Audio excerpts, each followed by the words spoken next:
ही मेरा अपना रे, तुझको ये पता रे, नहीं तोड़ते दिल जोड़ के, तू क्या जाने तेरे बिन मर जाएंगे, तू क्या जाने तेरे बिन जी ना सकेंगे, तू क्या जाने.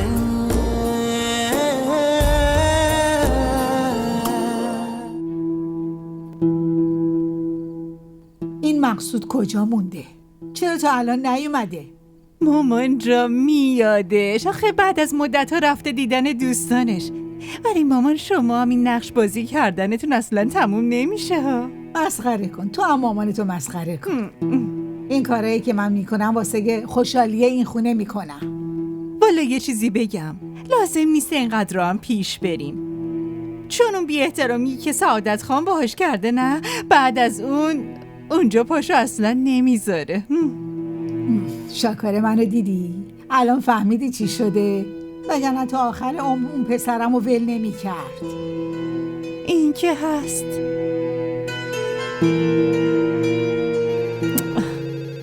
های خدا، این تلفن خونم که هی دینگ دینگ دینگ داره زنگ میخوره. خسته شدم بابا، چی کار کنم؟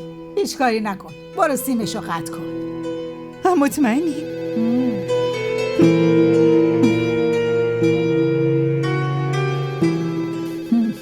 حالا میبینیم.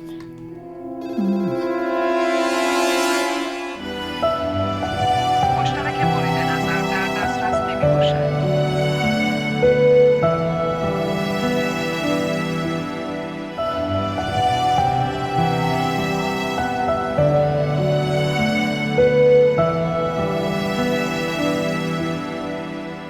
مقصود دیر وقت شده. امشب خونه نمیری؟ با زنداداش دعوات شده یا از خونه بیرونت کرده؟ نه چیزی نیست، اون امشب رفته خونه پدرش. واسه همین قیافه رفیقمون اینقدر پکره. پاشو بریم یه جا خوش بگذرونیم رفیق.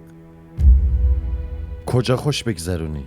تو کاریت نباشه، فقط بیا. میگم کجا؟ خیلی خوش میگذره، بیا بیا. اینجا کجاست؟ بیا بفرما.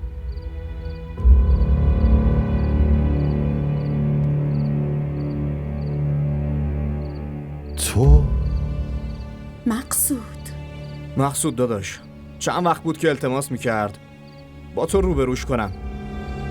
حالا رد کردن خواهشش ممکن نبود. تو که بهتر میدونی نه؟ بنده این لطف تو فراموش نمیکنه. من دیگه میرم.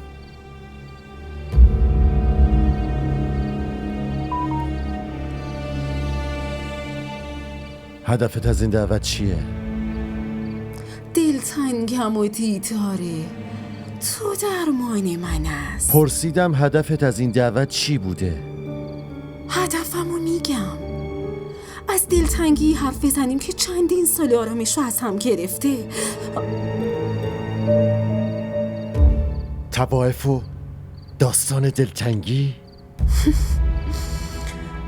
تو درست میگی. این کلمه مناسب به نظر نمیرسه. اما چی کار کنم؟ با تو عهد کرده بودم. منم طلاقت داده بودم. شاید فراموش کردی. اما این قلبم با اسم تو گره خورده. دنبالت گشتم تا به اینجا رسیدم. شنیدم با یه خانزاده ازدواج کردی، اونم عروسی خیلی مجلل و بزرگ. طوایف هیچ وقت دنبال کسی نمیره. اونی که میاد سلام، اونی که رفت خدافظ. اما چی کار کنیم؟ چانتی برای دیدنت خیلی لجباز بود، واسه همین اومدم. کدوم چاندی؟ هان، جلوی اون این حرفو نزن. دل دخترت میشکنه. تا الان فقط عکس تو دیده. خیلی علاقه داره از روبرو ببیند. مزخرف نگو. من هیچ دختری ندارم. شنیدی چی گفتم؟ من چاندینامی رو نمیشناسم.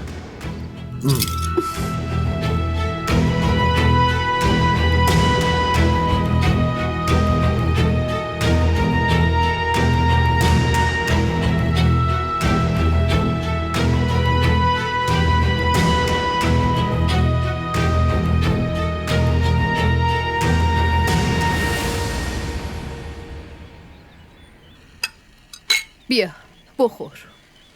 بخور دیگه عزیزم. هارون پسرم برو بیرون بازی کن. عمت سرش درد میکنه. من مشکلی ندارم. بعضی وقتا واسه از بین بردن سر و صدای درون سر و صدای بیرون یه نعمته. میدونم که زندگی با این شرایط برات سخته، اما خب میدونی چیه؟ ما جلوی تصمیمای خدا ناتوان هستیم. میدونم این که بهت بگم صبر کن خیلی راحته، ولی صبر کردن سخته. اما وقتی خدا قدرت صبر رو به آدم داده، پس باید تحمل کنی عزیزم. تو خیلی برام عزیزی،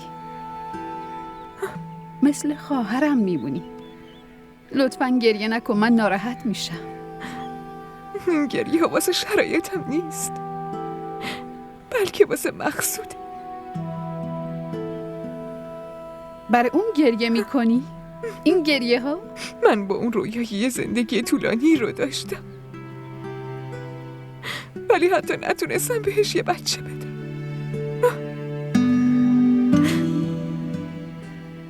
یعنی تو به خاطر بچه گریه نمی کنی؟ بعد داری برای مقصود گریه میکنی که نه بهت زنگ میزنه نه گوشی تو جواب میده؟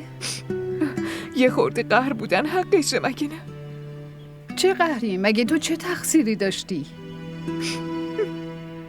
تقصیر کسی نیست. تو تقدیر من خوشحالی نوشته نشد. چرا اینقدر راحت داری رو بی مسئولیتی مقصود پرده میندازی؟ اسم دیگه یه عشق گذشت که همیشه زن باید این کارو کنه. تو حرف همیشه مرد و زن شریک غم و خوشی هم دیگه، اما وقتی که یه مشکلی هست زنا همیشه نگاه میکنن ببینن تکیه‌گاهی دارن یا نه، بعد میبینن دارن تنهایی این مسیر رو طی میکنن. سنده داشت لطفاً راجع به مقصود چیزی نگی، اون خیلی دوستم داره.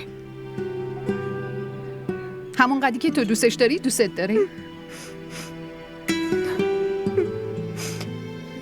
من میخوام برم خونه خودم، همین. میخوام برم خونه. باشه برو عزیزم، خب؟ ولی یکم استراحت کن بعد برو.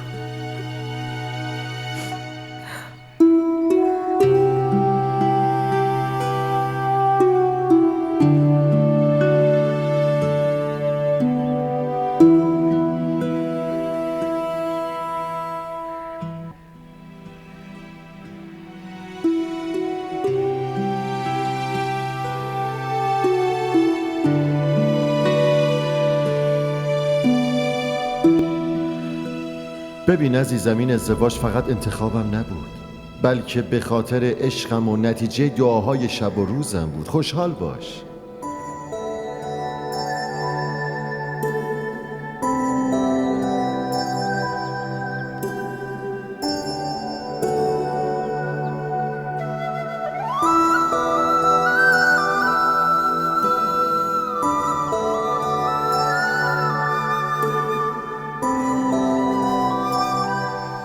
دیروز که زنم و جمیله خاله ممتاز رو دیده این حرفا رو بهش زده پدر جون. من فریب خوردم شهناز. در مورد مسئله دخترم از ممتاز همچین انتظاری رو نداشتم. پدر جون تقدیر فریبمون داده. اونا آدمای بی جنبه‌ای هستن. تو بیمارستان دخترم رو تنها گذاشتن و فرار کردن. اون وقت این مقصود رو ببین و چه روی خونمون اومده بود. منم از خونه بیرونش انداختم. من منتظرم شاینه حالش بهتر بشه، بعد خودم اینجا صداشون میزنم. اون میخواد ازدواج دوم بکنه، خودم طلاق دخترم ازشون میگیرم. پدر جون چی داری میگی؟ دارم درست میگم. اون آدم کجا میتونه همه عمر باش زندگی کنه وقتی از همین اول تنها رهاش کرده؟ پدر جون شما درست میگی، اما موضوع اینقدر هم کوچیک نیست. موضوع میخواد کوچیک باشه یا بزرگ فرقی نمیکنه. اون چطور جرأت کرده دختر منو برگردونه، اونم دختر سعادت خانه بزرگو. من به خاطر عشقی که دخترم بهش داشت باش دوستی کردم، میتونم به خاطر همین عشق باش دشمنی هم بکنم. پدر جون آروم باشین، صبر داشته باشین. چرا آروم باشم؟ این ممتازو ببین، میگه من دختر مریضم و بهش انداختم. ببین چه چیزایی میگه. حالا اوضاع برعکس میشه وقتی ازشون شکایت کردم که دخترمو به اون حال و روز انداختن. به هر حال هر اتفاقی میخواست برای دخترم بیفته تا حالا افتاده، ولی الان خودم مقصود و تا قبرستون راهیش میکنم. پدر جون صبر داشته باشین، نباید این حرفا رو بزنی. باشه درسته، نباید از این حرفا میزدم، ولی اگه یه بار حرفی رو زدم باید تا آخرش پیش برم. آقا مگه سعادت خان یه آدم عادیه؟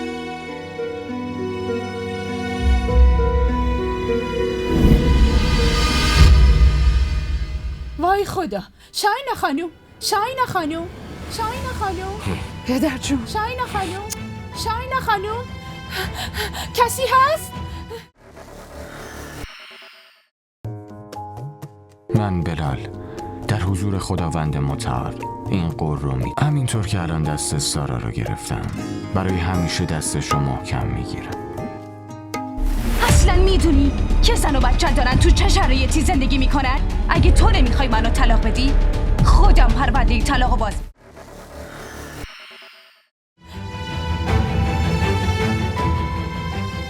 چندی دخترم پاشو ببین کی اومده. گوشیمو بده مامان بایسته. یالا پاشو ببین کی اومده، دیدن دختر دیوونه. هنوز خوابم میاد. پاشو ببین.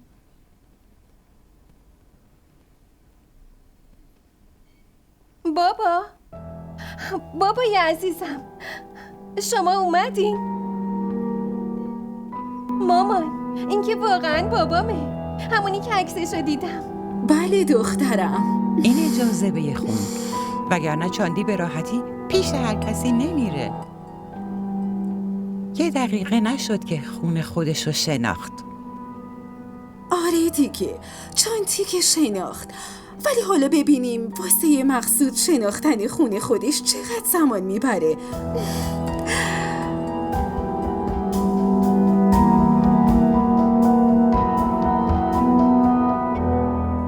لطفاً به بابا جون بگی بدیعی در حق مقصود نکنه. مگه تو این اتفاقات تقصیر مقصود چیه؟ شاینا چه شده؟ چی داری میگی؟ اینا همش تقصیر من، تقدیر من شومه. نه این حرفو نزن. آخه پس چی بگم؟ تو مقصودو بی تقصیر میدونی؟ ولی الان مقصود کجاست؟ اون باید کنارت باشه، توی این شرایط باید بهت دلداری بده. تو شرایطی که بیشتر از همیشه نیاز داری نیست. کجاست؟ شما به من این چیزا رو نگی. شما نمیتونی نسبت به مقصود بدگمانم کنی. بدگمان کنم؟ من دارم واقعیت رو بهت میگم. شما هرچی بگین، اما من مطمئنم مقصود منو دوست داره. مطمئنم. اول جملتو درست کن. تو مقصودو دوست داری. پس بابا جون چرا میخواد مقصودو بکشه؟ بابا جون که تا الان حتی مواظب اسباب بازی بچگیم بود. چطور میتونه حرف از کشتن مقصود بزنه؟ نه خیر، چرا مقصودو بکشه؟ اون بیچاره فقط عصبانیتشو خالی میکنه. یه جور عصبانیتی که از نهایت ناتوانی به وجود میاد. چه ناتوانی؟ تو دنیا هزاران زن و شوهر هستن که بچه ندارن و خوشحالن. مگه چه نیازی به بچه است؟ چرا این حرفو تو به مقصود نمیفهمونی؟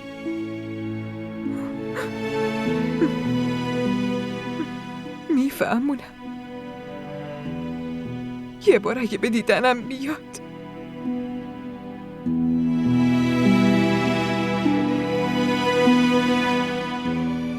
گریه نکن.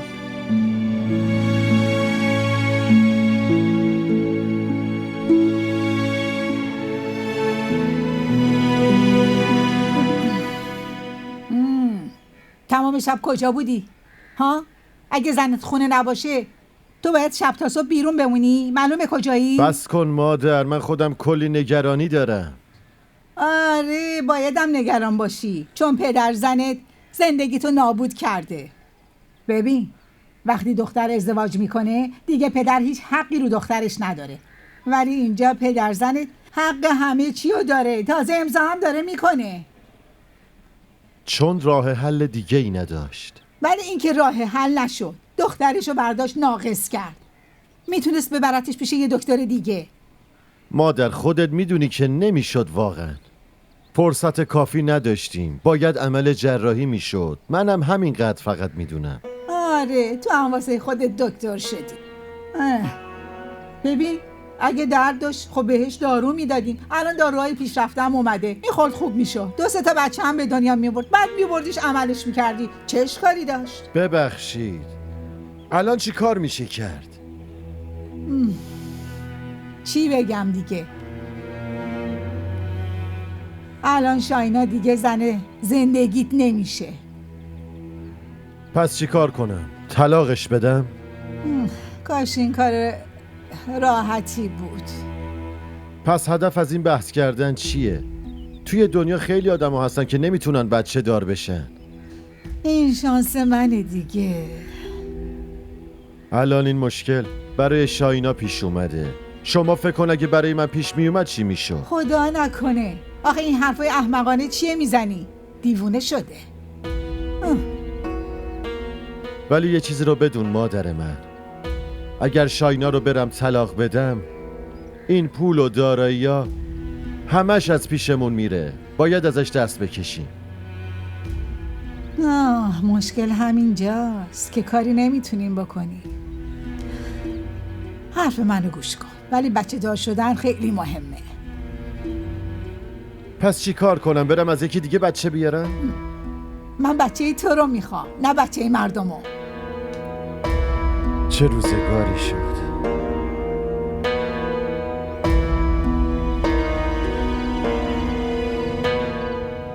گوش کن، شاینا غذاشو خورد، داروهاشم خورد. الان حالش چطوره؟ الان حالش خوبه پدر جون. مردم راست میگن، دخترها بد نیستن، بلکه آدم از تقدیرشون میترسه. یا نباید شاینا اینقدر برام عزیز میبود. حالا ببین، خداوند به من تو این دنیا همه چی داده. کلمه غیر ممکن اصلا تو زندگیم وجود نداشت، ولی الان به نظر میرسه انگار کسی دستامو بسته. هیچ راهی نمیتونم پیدا کنم. خدا همه چی رو خوب میکنه. آره دخترم، خدا همه چی رو درست میکنه، ولی خودش که نمیاد. نه، آدم باید خودش هم یه تلاشی بکنه.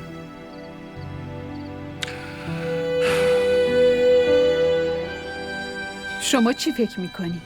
دخترم دارم به این فکر میکنم که این مقصود احمقو از روی زمین محو کنم. اما چی کار کنم؟ نگران دخترم هستم. اگه من این کارو بکنم شاینا اذیت میشه. من هیچ وقت خودمو اینقدر ضعیف حس نکرده بودم. پدر جون شما خودتونو سعی کنین کنترل کنین. از این حرفا نباید شاینا خبردار بشه. آره عزیزم، واسه یه دخترم نگران هستم. وگرنه حالا ببین، در مورد مقصود وقتی رفتارشو میبینم از خودم میپرسم دختر من تو این آدم چی دیده که انقدر مجذوبش شده.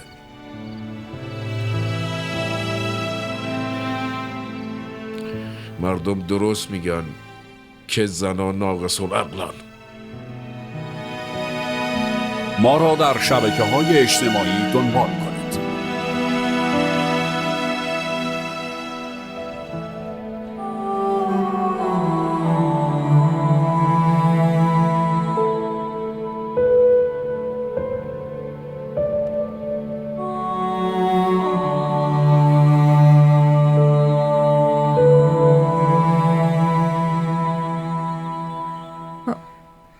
الو، من شاینا هستم. میدونم. خاله، مقصود کجاست؟ با مقصود چی کار داری؟ خب من زنشم. منم مادرشم. کی گفته که شما مادرش نیستین؟ شما جای خودتون رو دارین، منم جای خودم. من تا روز قیامت مادرشم. همه میدونن بچه از وجود مادره. یادت هم باشه که هر مردی میتونه 4 تا زن بگیره. شما چی میخواین بگی؟ اگه یکی به درد نخوره دومی به درد میخوره. میتونیم جدیدش رو بیاریم. جایگاهتو از دست دادی عروس خانم، اینو بدون. یعنی چی؟ یعنی این که من واسه پسرم زن دوم میخوام بگیرم. نه خیر خاله، شما نمیتونین همچین کاری کنی. کی میتونه جلومو بگیره؟ نه خیر، مقصود نمیتونه این کارو با من بکنه. آها، پس اون بهت قول داده. اما کی ملاقاتش کردی؟ آخرین باری که اونو دیدی کجا بود؟ تو بیمارستان؟ پسرم به حرف من گوش میکنه شاینا خانم. اینو خودت هم خیلی خوب میدونی. حرفمون تموم شد. فهمیدی چی گفتم؟ الو خاله.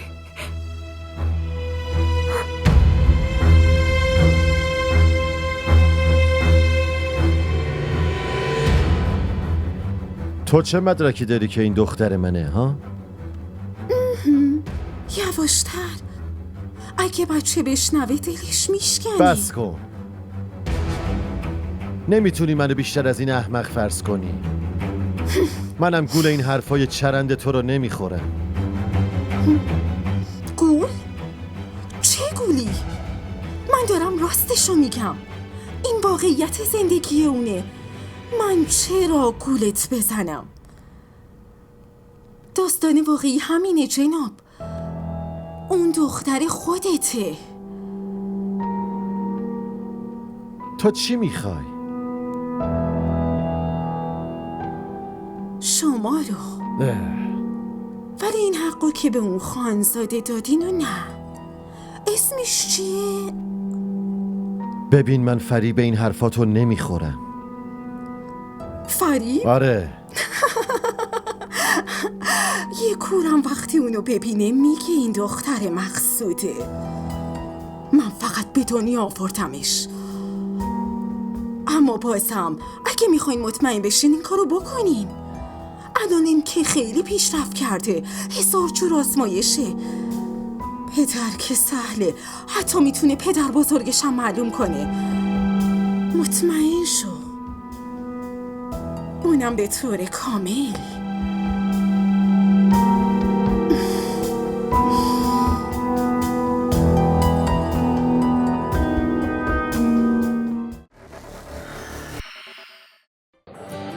بگو ببینم خوشگله. ببینی وقتی آدم عاشق یکی میشه دیگه نمیپرسه که چقدر خوشگله. شاید اون از همه خوشگل‌تر باشه. این عشق عزیز دلم، آب نیست که هر وقت تشنت شد بگی یه لیوان آب بده. برای آب باید هزینه شو داد، به همون قیمتی که تشنه های کربلا پرداخت کردن.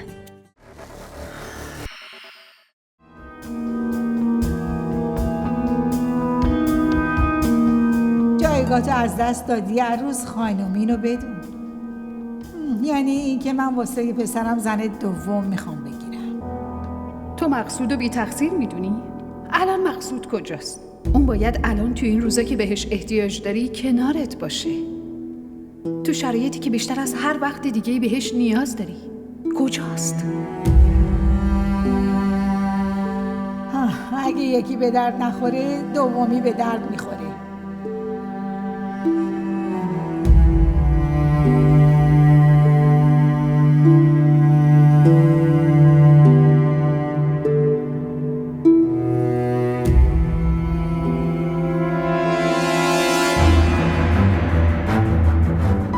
شاینا داری چی کار میکنی؟ چی کار کردی؟ پدر جون مهتاب. شاینا کسی نیست؟ خب میگفتی من بدون مامانم هیچ جا نمیام. آخه مگه مدرسه است که والدینمو با خودم ببرم؟ این چه حرفیه؟ من نمیدونم اونا چه بلایی میخوان سرت بیارن. پای زندگی پسرم در میونه. اینو وقتی اونجا برم میفهمم که چی میخوان بگن مادر. ببین قوی باش، اصلا نمیخواد بترسی باشه. مادر به نظرت پسرت از کسی میترسه؟ من پسر مثل شیر به دنیا آوردم. حالا برم؟ نه خیر، حرف منو گوش کن. ببین اونجا که رفتی اصلا حرف طلاقو نمیزنی. حرفای منم اصلا یادت نره. باشه مادر، مگه من بچم؟ کار احمقانه رو بزرگا میکنن، بچه هم فقط اشتباه میکنن، اونا هم بخشیده میشن. پس همون چیزایی که بهت گفتم و میگی. یادت باشه اگه شاینا بخواد میتونه برگرده، منم زن دومو برات میگیرم. بالاخره تو بچه میخوای دیگه، مگه نه؟ اگه الانم نخواست 4 سال دیگه، ولی مسئله بچه است. اگه عروسی مثل شاینا رو من رها کنم، مردم اون وقت چی بهم میگن؟ میگن عجب حماقتی. نه خیر پسرم، نه اصلا این کارو نمیکنم. میشه برم؟ فعلا خداحافظ.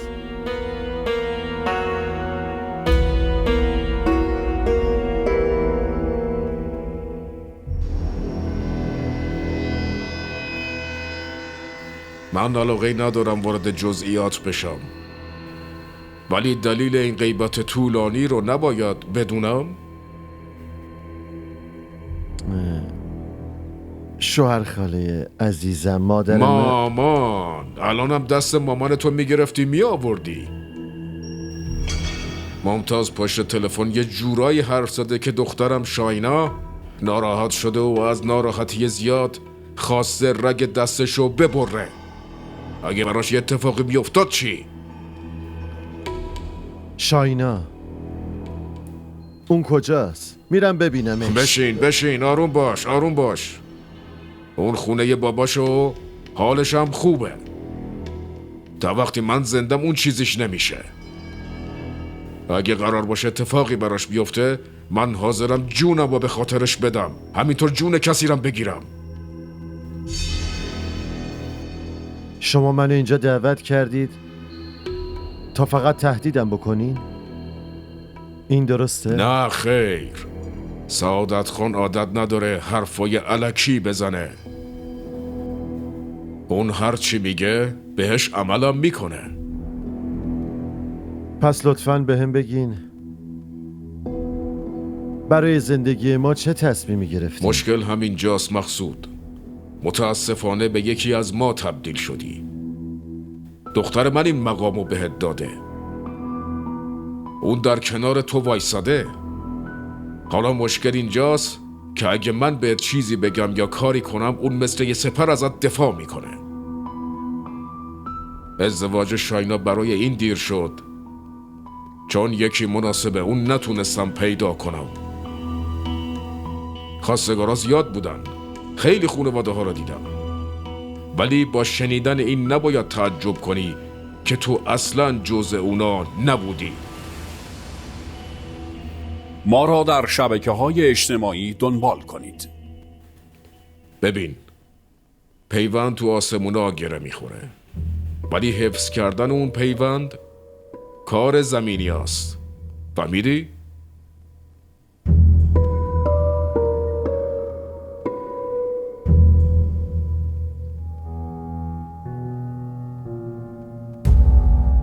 مقصود خودش نیومده، ما بهش گفتیم. خب چه فرقی میکنه؟ خیلی فرق میکنه شاینا. برای من فرقی نمیکنه. مهم اینه که اون به دیدنم اومده. درسته، ولی بابات هنوز زنده است. اون شوهرمه. ببینم مگه عقل و فکر تو از دست دادی دختر؟ واقعا عشق عقل از سر انسان میگیره؟ آدم عاشق شوهرش باشه گناه نیست زن داداش. انقدر ثواب به دست بیاری که چی بشه. نمیدونم بگم مقصود آدم خوششانسیه یا بدشانس. خوششانس واسه این که دختری مثل تو گیرش اومده که عاشقشه. بدشانس هم واسه این که قدر تو نمیدونه. ببینین شاینا همسر منه. چطور میتونم ازش جداشم؟ چطور میتونم اذیتش کنم؟ این که میتونی بهش آرامش بدی و هممون خوب دیدیم.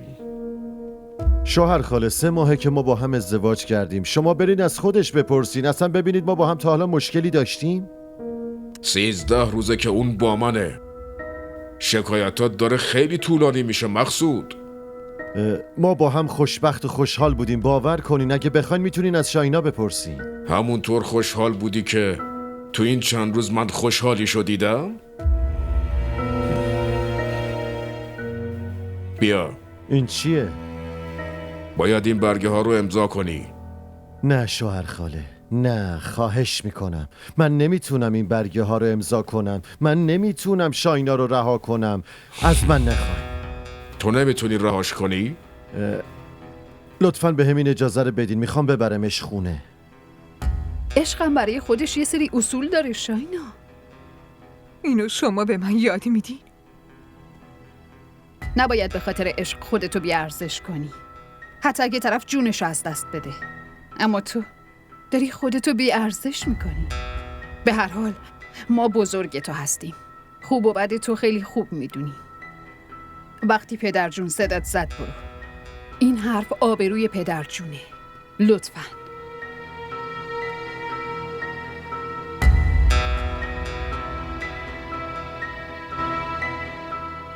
از شما خواهش میکنم. من اومدم که اونو با خودم ببرم خونه. تو نیومدی ببریش، من خواستم بیای اینجا.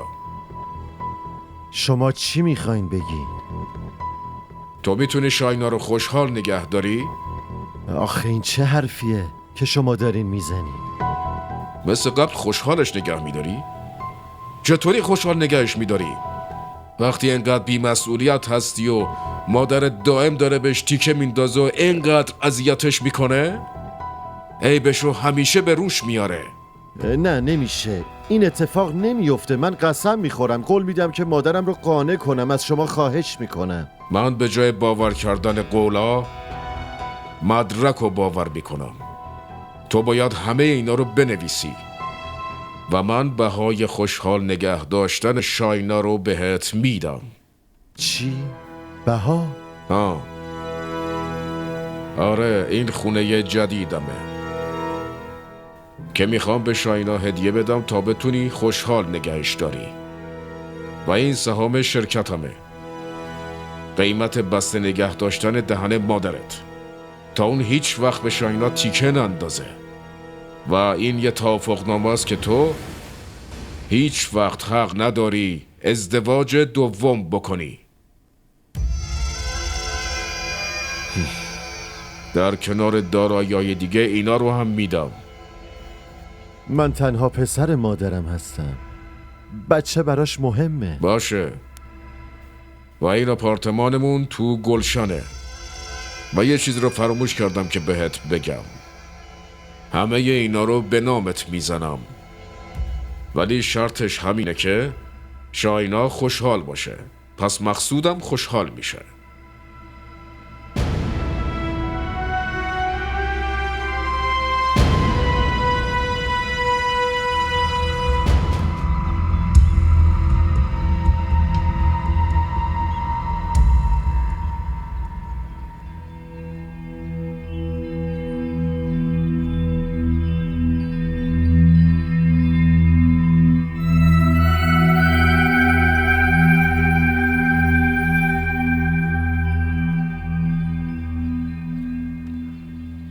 من مطمئن بودم هر کسی هر چیزی بخواد بگه، ولی شما حتما دنبالم میاین. راستش به خاطر مادرم مجبور شده بودم. شوک خیلی بزرگی بود، واسه همین نتونست زود به خودش بیاد.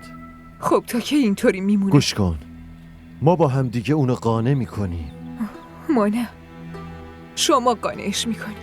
شما بهش میگین و شما بهش میفهمونی که شاینا همه چی رو میتونه تحمل کنه، ولی شریک شدن شما رو نه. من نمیبخشمش. اون چطور تونست در مورد ازدواج دوم شما فکر کنی؟ راستش این سوالو منم باید ازش بپرسم.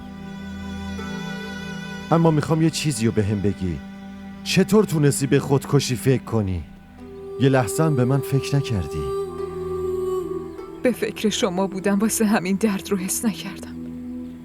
ولی اون جمله خاله، اون جمله هنوزم وقتی یادم میاد نفسم بند میاد.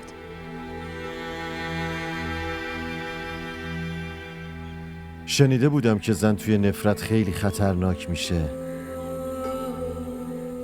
اما تو که تو محبت خطرناک میشی. ها؟ دارم ازت میترسم.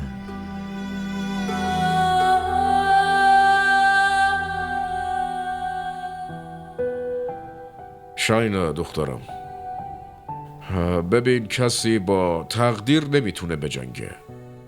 منم در توانم هر کاری که بود انجام دادم، ولی اینکه از این به بعد مسائل رو چطور پیش ببری به درایت خودت بستگی داره. من چیزی نفهمیدم بابا جون. ببین دخترم، این کمبودی که الان تو داری درمانش دیگه تو دنیا وجود نداره، ولی با وجود این کمبود خیلی زن و شوهرها هستن که بدون بچه زندگی میکنن. همین حرف رو تو باید تو ذهن مقصودم جا بندازی. این کارو میکنم بابا جون. ببین دخترم، این کمبود تو هیچ وقت به نقطه ضعف تبدیل نکن، چون اگه ضعیف شدی پس هیچ کس نمیذاره زندگی کنی. ببین، تو دختر سعادت خان هستی و همین عنوان برای تو بسه. من بهت قدرت بزرگی دادم، اما وقتی از این قدرت استفاده درست کنی اون وقت میتونی موفق بشی. تو برای حکمرانی و تصمیم گیری به دنیا اومدی، نباید از کس دیگه اطاعت کنی. من میدونم بابا جون. ببین، تو دنیا هیچ کاری غیر ممکن نیست، فقط باید در زمان مناسب کار مناسب رو انجام بدی. و در ضمن حرف آخر و مهمترین حرف رو بهت میزنم. من یه مرد هستم و از ذات مرد به خوبی آگاه هستم. تو ذات مرد خیانت وجود داره، اونم به خصوص اون مردی که صاحب پول و ثروت بشه. واسه همین هیچ وقت به مقصود اعتماد نکن.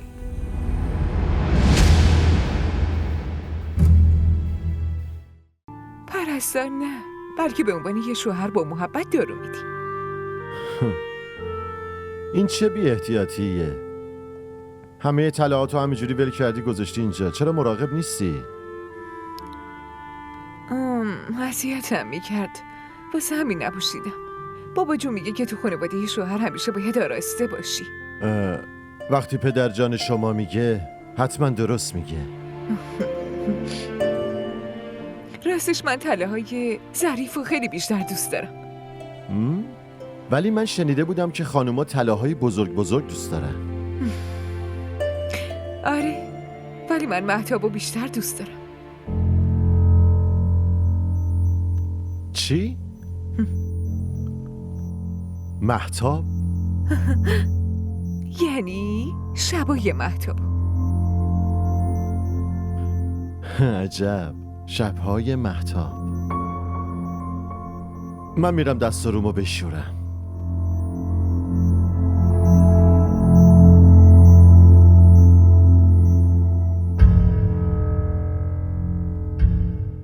तू ही मेरा अपना रे, तुझको ये पता रे, नहीं तोड़ते दिल जोड़ के तू क्या जाने तेरे बिन मर जाए. DDTV ارائه کننده بزرگترین سریال های درامای ترکی، کره‌ای، پاکستانی دوبله شده به فارسی می باشد. لطفاً سابسکرایب کنید و عضوی از خانواده ما شوید.